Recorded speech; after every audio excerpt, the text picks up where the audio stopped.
내시 칼럼 매주 목요일 이 시간에는 경기도 부천시 원미구에 위치한 심곡 제1교회를 담임하시는 최선 목사님의 칼럼으로 함께합니다.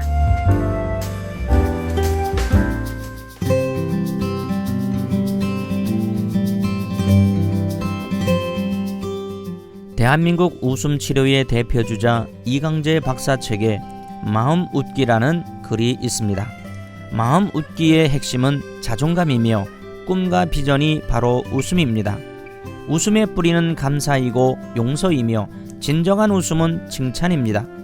그렇다면 진정한 웃음을 이끄는 핵심적인 힘은 무엇일까요? 그리고 어떻게 하면 웃음이 몸에 붙을 수 있을까요? 그 답은 바로 마음 웃기에 있다는 것입니다.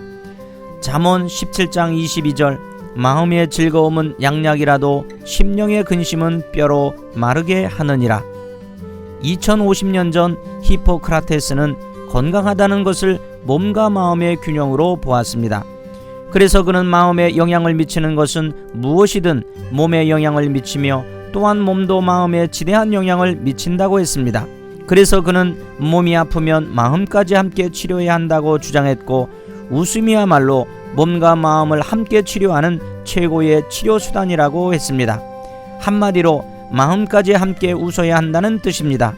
하나님의 선물인 웃음은 몸과 마음이 분리된 웃음이 아니라 몸과 마음이 하나인 웃음인 것입니다. 마음 웃기의 핵심은 바로 자존감입니다. 자존감이 높을수록 잘 웃습니다.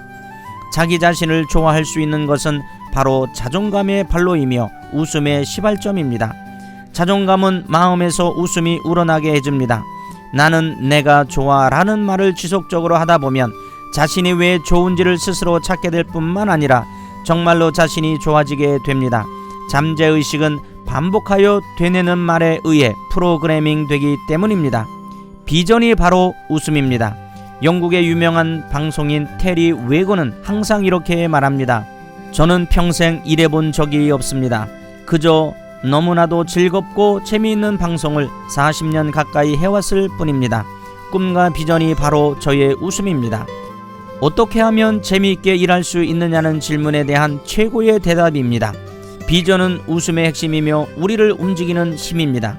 지금 하고 있는 일이 자신이 원하는 인생의 꿈과 비전과 일치한다면 우린 어떤 상황에서도 즐겁게 일할 수 있습니다.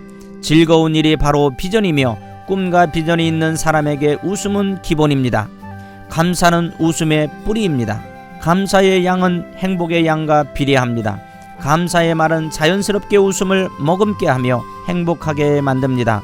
에모토 마사루는 져서 물은 답을 알고 있다 해서 감사는 몸 안 세포의 구조를 바꿀 만큼 강력하다고 말합니다.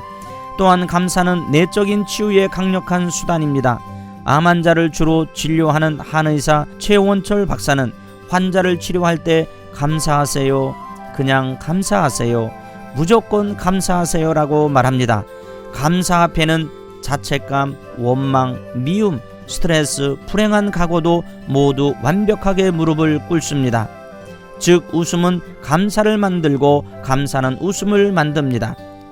미국 캘리포니아대 로버트 에몬스 교수는 사람들에게 매일 또는 매주 5개씩 고마운 것들을 쓰게 했더니 그렇지 않는 사람보다 건강이 좋고 스트레스를 덜 받는 것으로 나타났다고 밝혔습니다. 용서는 세상에서 가장 아름다운 이기적 행동입니다. 용서는 전적으로 나를 위한 것이기 때문입니다. 심리학자인 릴 젠폴스키 박사는 마음의 평화와 웃는 삶을 방해하는 생각들을 청소하는 데는 용서가 가장 효과적인 해결책이라 주장합니다. 그는 하루를 시작할 때 5분 용서 시간을 가지라고 권합니다. 그동안 우리가 살아오면서 만난 모든 사람에 대해 생각하라는 것입니다. 용서는 마음의 무게를 덜어주며 삶을 놀랍도록 가볍게 만들어줍니다. 용서는 예수님이 나를 용서해 주신 것처럼 무조건적이어야 합니다. 한 조사에 의하면 웃지 않는 이유 중 하나가 자신이 믿기 때문이라고 합니다. 용서도 자신에 대해 먼저 행해야 합니다. 성공학의 대가인 맥스웰 몰츠는 우리가 저지르는 최대 실수는 사람 자체와 행동을 혼동하는 것이라고 언급했습니다. 과거의 잘못, 아픔, 괴로움, 자책감에서 벗어나려면 과거의 행동을 행동 그 자체로 두어야 합니다. 결코 행동을 자신의 인간성과 연관시키지 말아야 한다는 것입니다. 그렇다면 마음 웃기는 과거의 실수를 자신의 인격과 떼어놓는 데서부터 시작되는 것입니다. 마지막으로 칭찬이 바로 진정한 웃음입니다. 자신에 대한 칭찬거리, 장점을 스스로 확인할 수 있다면 그것이 바로 웃음의 시작입니다. 그 이후에 남을 칭찬합시다. 오늘 멋있는데 라는 칭찬 한마디가 어설픈 유머보다 훨씬 강력하다고 메릴랜드 대학교의 로버트 프로민 교수는 말합니다. 사랑하는 극동방송 가족 여러분, 이 시간 우리는 성경 말씀을 기억합니다.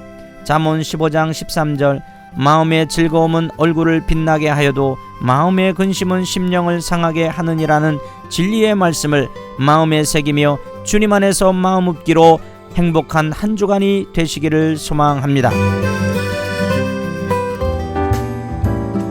내시 칼럼, 지금까지 한국열린사이버대학 교수이자 심곡제일교회를 담임하시는 최선 목사님의 칼럼으로 함께했습니다. 이 시간 방송 들으시고 신앙생활에 도움받기 원하시는 분은 지역번호 032-664-6174번으로 문의하시기 바랍니다.